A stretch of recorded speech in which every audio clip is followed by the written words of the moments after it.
जय जिनेन्द्र। आज हमारे साथ राष्ट्र संत कमल मुनि कमलेश जी महाराज है, जो हमारे जैन समुदाय के हैं, जिन्होंने कश्मीर से कन्याकुमारी सहित पूरे भारत देश में 80,000 किलोमीटर से पद यात्रा की है और विशेष तौर पर पर्यावरण को बचाने के लिए, पर्यावरण की सुरक्षा के लिए, राष्ट्र की सुरक्षा के लिए, गौरक्षा की सुरक्षा के लिए, मानवता धर्म के लिए जिन्होंने अपना पूरा जीवन समर्पित किया। महाराज साहब, मैं आपको नमस्कार करता हूं, नमन करता हूं। जय जिनेन्द्र। मंगल आशीर्वाद। बहुत बहुत महाराज साहब, मैं विशेष तौर पर आपको एक चीज बताने के लिए यहां पर है। मेरा सौभाग्य है कि संपूर्ण भारत देश में गोकुल कृपा रियासत, जो पर्यावरण को बचाने के लिए और पर्यावरण की सुरक्षा के लिए और पर्यावरण में ही लोगों को बसाने के प्रयास करने के लिए मुंबई में आई है। बहुत सुंदर, बहुत बधाई। जिन्होंने 50 एकड़ में एक ऐसी टाउनशिप लाई है महाराज साहब, जो आज हमारे हिंदू समाज के लिए, इस राष्ट्र के लिए एक बहुत ही गौरवशाली बात है, जो हमारे सुमर सिंह साहब ने की है, जो इस कंपनी के सीएमडी हैं। उनका एक लक्ष्य है कि भारत देश में ऐसी कॉलोनी बनाई जाए जहां पर्यावरण हो, हरित हो, जन समुदाय उस हरियाली में रह सके। इसलिए उन्होंने महाराज साहब न्यू पनवेल रोड पे एक कॉलोनी बनाई जिसका नाम है रियासत संकल्प। तो महाराज साहब, मैं हमारे रियासत परिवार के तरफ से मैं आपका स्वागत करता हूं और विशेष तौर पर आपसे पूछना चाहूंगा महाराज साहब कि आप संपूर्ण भारत घूम रहे हो, तो पर्यावरण के लिए आप लोगों को क्या संदेश देना चाहेंगे? मेरा कहना है, पर्यावरण परमात्मा का दूसरा रूप है और प्रकृति के बिना आदमी एक पल भी जिंदा नहीं रह सकता। हीरे पन्ने के बिना रह सकता है, लेकिन प्रकृति क्या, हमारे ऋषि मुनियों ने वृक्षों में भगवान की कल्पना की है, नदी में भगवान की कल्पना की, पहाड़ों में भगवान की कल्पना, यानी तो हमारे बिना प्रकृति जिंदी रह सकती है, लेकिन प्रकृति के बिना हम जिंदे नहीं रह सकते। तो इसके लिए हम भगवान महावीर ने कहा है कि एक पेड़ का पत्ता तोड़ना अपनी अंगुली तोड़ने के समान। जी महाराज, जब एक पत्ता हो, और दुर्भाग्य कि हिंदुस्तान के अंदर पर्व, त्योहार और धर्म के नाम पे और विलासिता और लग्जरी जिंदगी के नाम पे प्रकृति के साथ कहर ढाया जा रहा है। क्या है? आज गंगा गंदी हो रही है उपासना पद्धति की सामग्री डालने से। मंदिरों में चर्बी के लड्डू चुराए जा रहे हैं, पवित्रता खत्म हो रही है। यानी पर्यावरण बचाने के लिए व्यक्ति, इसका कोई विकल्प नहीं है, कोई ऑप्शन नहीं है, सरकार के पास, किसके पास नहीं है। इसको बचाना है तो पहले स्वयं को अपने जीवन की शैली को बदलना होगा। बिल्कुल, जीवन जो शैली है क्या, वो आज रोज में 10 लाख साइकिल निर्यात हो रही है जी, और वो लोग वहां 4 व्हीलर छोड़ के साइकिल पे चल रहे हैं। बिल्कुल महाराज। तो साइकिल से चलने से प्रदूषण बचेगा, धुआं बचेगा और एक्सरसाइज हो जाएगी। और हमारे यहाँ के दुर्भाग्य का, मेरे साइकिल लेने में शर्म महसूस कर रहा है। बिल्कुल महाराज, क्या करें, यानी हमारी जो सोच है वो अपनी प्रकृति, संस्कृति, कल्चर के साथ सोचल व्यवहार कर रही है। बिल्कुल, क्या करें, जब तक निसर्ग की गोद में नहीं आएगा, प्रकृति गोद में रहेगा, तब वो स्वस्थ भी नहीं रह सकता है। तो सबसे पहले तो उपासना पद्धति के नाम पर जब प्रकृति के साथ कुठाराघात हो रहा है, सब धर्मगुरुओं को मिलकर उपासना पद्धति में ऐसा कानून बनाना चाहिए जिसमें पर्यावरण की रक्षा को प्राथमिकता दी जाए। महाराज साहब, आपको एक बात बताना चाहूंगा कि सुमेर सिंह जी ने पिछले 1 साल में राजस्थान, मुंबई शहर में पर्यावरण को बचाने के लिए तकरीबन 1 लाख पेड़ लगाए और इस साल भी उन्होंने 15 अगस्त के अवसर पर और पर्यावरण दिवस के अवसर पर न्यू पनवेल में कई पेड़ लगाए हैं। उन्होंने एक थीम बनाई है, जैसे पंच तत्वों पर हमारा ये पूरा टिका हुआ शरीर, वायु, अग्नि, जल, पृथ्वी, आकाश, तो पंच तत्वों पर ही उन्होंने आधारित ये एक रियासत और उसको नाम दिया संकल्प। क्योंकि जब तक हम कोई संकल्प नहीं कर सकते, सफलता नहीं, आप सफलता नहीं हो कर सकते। महाराज साहब यही संकल्प लेकर आज हम मुंबई में आए और लोगों तक हम एक ऐसी कॉलोनी, एक ऐसी टाउनशिप दे रहे हैं जहां पर पर्यावरण से सब कुछ आपको मिलेगा। तो महाराज साहब इस दिवाली में आपका मैं विशेष तौर पर जो लोगों को आप संदेश दे रहे कि प्रदूषण मुक्त दिवाली मनाए, तो उसके लिए क्या करना पड़ेगा महाराज? मेरा कहना है कि दिल्ली सरकार ने भी प्रदूषण को लेकर के पटाखे प्रतिबंध लगाया है। बिल्कुल। क्या लगाया? तो हर सरकार को, केंद्र सरकार को, सबको यदि हवा शुद्ध रखनी है जी महाराज, तो पटाखे पे पूर्ण प्रतिबंध लगाना पड़ेगा। बिल्कुल महाराज। और दूसरा है कि पटाखे से पर्यावरण की तो नक्शा दुर्दशा है, पैसे की भी बर्बादी है, अच्छा, शरीर की बर्बादी।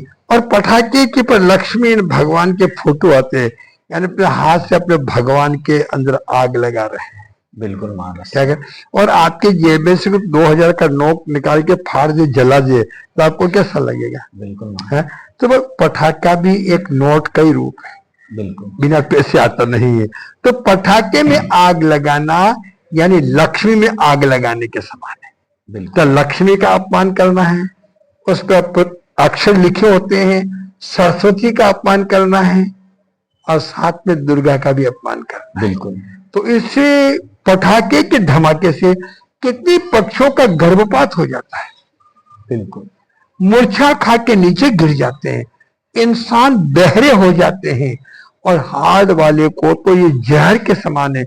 इसके धमाके से कितनी प्राणी रात को सोए नींद से चौंक जाते हैं। तो ये पटाखे मैं तो कहूं आतंकवाद से भी खतरनाक है। बिल्कुल। आतंकवादी 2-4-5 लोगों पर हमला करता है, लेकिन ये धमाके 140 करोड़ जनता पे धमाका करते हैं। यदि वही पटाखे चलाने के बजाय वह पैसा पेड़ लगाने में लगा दे, बिल्कुल, क्या कर दे, तो धरती स्वर्ग हो जाएगी। बिल्कुल। और पेड़ नहीं लगाए और जंगल साफ हो गए तो जंगली जानवर शहर में आएंगे। बिल्कुल। और वो आपका शिकार करेंगे। बिल्कुल। आजकल उदयपुर, चित्तौड़, राजस्थान के इलाके में जहाँ जंगल साफ हो गए तो शेर चीते शहर में आने लगे, रोज हमला कर रहे हैं। तो सरकार परेशान, जनता परेशान। ये उनका घर उजालोगे तो वहां कहाँ जाएंगे? बिल्कुल। तो हमें वनों की रक्षा करनी है, जल की। होली आती है, लाखों टन पानी हम बर्बाद कर देते हैं। महाराज। तो मेरे को होली मनानी चाहिए जल बचाओ के रूप में। बिल्कुल महाराज। दिवाली मनानी चाहिए पर्यावरण बचाओ के रूप में। पर्यावरण यानी एक लोटा पानी न मिले तो आदमी जिंदा नहीं रह सकता। तो हमारे यहाँ पे लोगों के अंदर सबसे ज्यादा जरूरी है, एक घर घर में एसी चल रहे हैं। बिल्कुल। तो प्रदूषण फैला रहे हैं पर्यावरण को। गाड़ी, पेट्रोल की गाड़ी चल रही, डीजल, यानी विदेशों के अंदर बहुत से शहरों में 4 व्हीलर 2 व्हीलर पे प्रतिबंध लगा दिया गया है कि गांव में ओनली साइकिल से घूमेंगे। तो हमारे हिंदुस्तान में भी लोगों को छोटे छोटे काम के लिए इन्होंने स्टेटस मान लिया, लग्जरी जिंदगी। साइकिल पे जाना शान के खिलाफ है, 2 व्हीलर पे जाना शान के खिलाफ है, सोसाइटी मेंटेन के खिलाफ है। ये जो लग्जरी, जो इनको कीटाणु वायरस लगे हैं, ये पर्यावरण को भी बर्बाद कर रहे हैं और शरीर को भी खोखला कर रहे हैं। लग्जरी जिंदगी वालों का इम्यूनिटी पावर खत्म हो जाता है। बिल्कुल। बताओ, आपको कोरोना आया जी महाराज है, किसी किसान को नहीं हुआ, किसी झोपड़पट्टी वाले को नहीं हुआ, किसी जंगल में रहने वाले को नहीं। ना तो सोशल डिस्टेंसिंग था, एक एक झोपड़ी में 10-10 जने सो रहे हैं। जी महाराज। ना सैनिटाइजर था, ना मास्क था, उनका कुछ नहीं हुआ क्योंकि इम्यूनिटी पावर मजबूत था। और जो सुविधा का गुलाम हुआ उसका इम्यूनिटी पावर खत्म हुआ। तो इसलिए ये लग्जरी जिंदगी शरीर के लिए भी खतरनाक है, बीमारी के लिए खतरनाक है और पर्यावरण के लिए भी खतरनाक है। तो व्यक्ति को सादा जीवन, बिल्कुल महाराज, उच्च विचार, क्या उसी में क्यों महात्मा गांधी सिर्फ सूत के धागे की माला पहनते थे।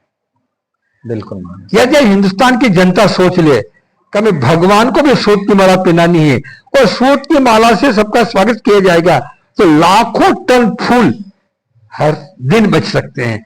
और वह बेचारे जो भंवरे हैं मधुमक्खी उनके भोजन का सहारा बन सके। बिल्कुल। यानी हमें उपासना पद्धति की जो आने वाली सामग्री है उसमें परिवर्तन लाना होगा। अब दूध नकली दूध आ रहा है, यूरिया का दूध आ रहा है, निर्मा पाउडर का आ रहा है। बिल्कुल। यदि हम प्रकृति बचेगी तो पानी आएगा, पानी वृक्ष बचेगा तो पानी आएगा। मैं एक बहुत मैंने पर्यावरण के उनको भी भारत सरकार ने सम्मानित किया। उन्होंने कहा जहां पे पेड़ होते हैं वहां का टेम्परेचर 2 डिग्री कम होता है। वाह महाराज, अगर आप आओगे हमारे कभी रियासत संकल्प में, तो हमारे सुमेर सिंह साहब ने पूरे परिसर में 52 एकड़ में केवल और केवल पेड़ लगाए। बहुत सुंदर। तो वहां पे लू नहीं लगेगी जी, एसी नहीं चाहिए। बिल्कुल महाराज। क्या ये पहली बार मुंबई में ऐसा हुआ महाराज सर, आप देख रहे होंगे आते समय बड़ी बड़ी हाई राइज बिल्डिंग बना दिए हैं, लोग जमीन पर तो पांव रख रहे नहीं, 22 पे 23वें माले पे जा रहे, और भी बड़े बड़े माले बन रहे हैं। लेकिन हम लोग ये नहीं देख रहे हैं कि पर्यावरण को हमने कहां छोड़ दिया। लोग जमीन पे रहना भूल गए, हाई राइज बिल्डिंग में चले गए। इसलिए सुमेर सिंह साहब ने राजस्थान की जो कल्पना है, हमारे गांव की कल्पना मुंबई में शुरू की है कि लोग अपने जमीन पे भले ही छोटा मकान बनाए, लेकिन पर्यावरण के बीच में रहे, छोटे छोटे मकान बना कर रहे, तो पशु भी बचाने पड़ेंगे। और तो पशु भी बचेंगे। कहां पे? यही मैं तो कहूंगा सुमेर सिंह जी को जी कि आप साथ में गौशालाओं का निर्माण भी करें ताकि लोगों को ताजा दूध मिले, ताजा घी मिले।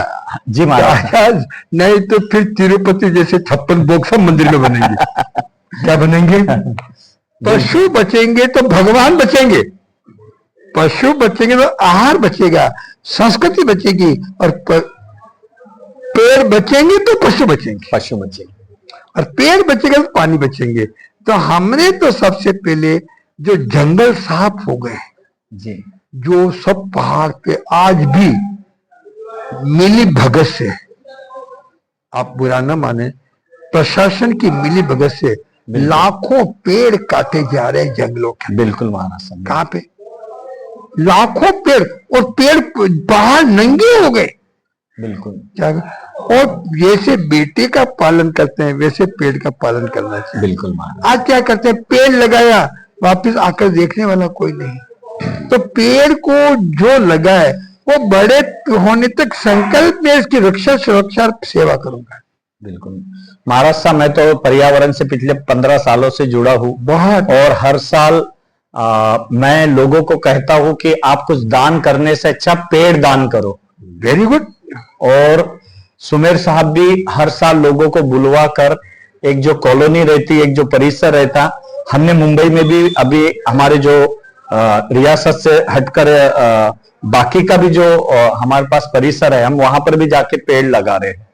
और हमारा मुंबई को यही संदेश है कि ज्यादा से ज्यादा लोग पर्यावरण से जुड़े, पर्यावरण में रहे, जमीन पर रहे, प्रकृति की गोद में रहे, और प्रकृति के गोद में रहे। माँ की गोद से भी प्रकृति की गोद लाख गुना महान है। बात है, कितनी?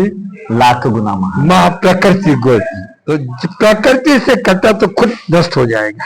बिल्कुल। देखिए, मैं अपने चैनल के माध्यम से हमारे राष्ट्र संत कमल मुनि कमलेश महाराज ने एक बहुत अच्छी बात की है कि प्रकृति की गोद में रहे। तो ऐसी ही गोद रियासत ने नवी मुंबई में पनवेल रोड, ओल्ड पुना पनवेल रोड पर अपने भारतवासियों के लिए, अपने मुंबई वासियों के लिए ऐसी जमीन बनाई जिसकी गोद में आप रह सकते हैं, अपना घर बनाकर पर्यावरण में। महाराज साहब, आपने हमसे बात करने के लिए मुझे कीमती वक्त दिया। पर जय जिनेंद्र। पेड़ ऐसे भी होने चाहिए वो भूख भी मिटाए। बिल्कुल महाराज।